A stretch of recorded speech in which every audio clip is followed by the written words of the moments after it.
morning mga ka-street foods. Ito na naman tayo.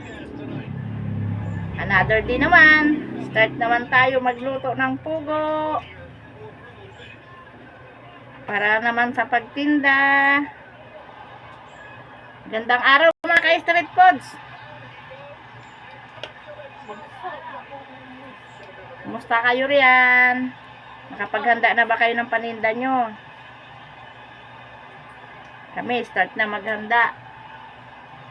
Kasi maganda yung panahon. Parang hindi uulan.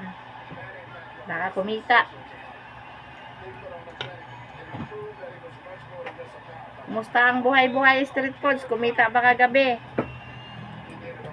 Kami, sa awa ng Diyos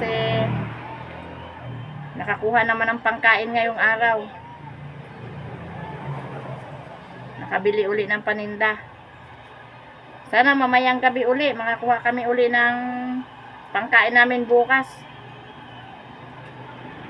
Sana kayo din. Sipagan lang natin mga ka-street foods. Mga karaos din tayo. Lalong-lalo na sa mga ka-street foods ko dyan.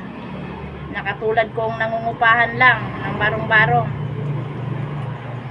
Sana i-bless tayo ni God na sunod na mga panahon. Mayroon na tayong sariling barong-barong. Hindi na tayo uupa.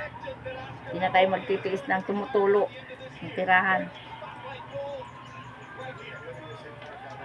Sana nga tuloy-tuloy na kumita tayo araw-araw para sana hindi tayo mahirapan sa pang-araw-araw na pagkain natin.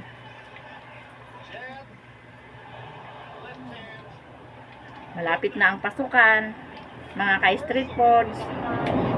Alam natin lahat, ang mga magulang ang problema, yung pang-school supply. Sana makalikom ng pang-school supply. Kasi yan, magpapasukan na. Kailangan nating pag-aralin yung mga anak natin.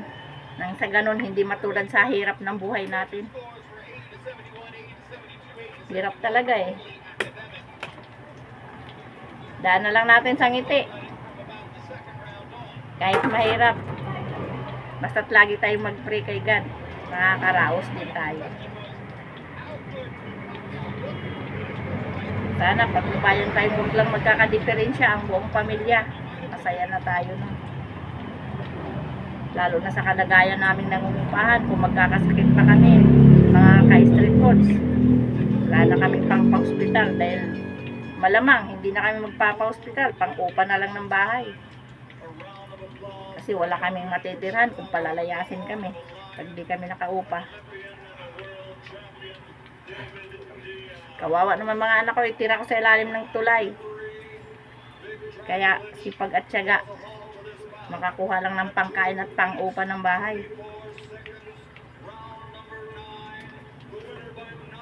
Sana dumating ang panahon, magkaroon kami ng sariling barong-barong.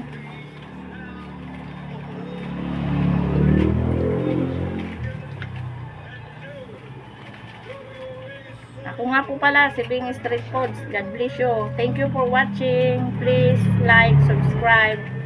Bye-bye. God bless always mga ka-street foods.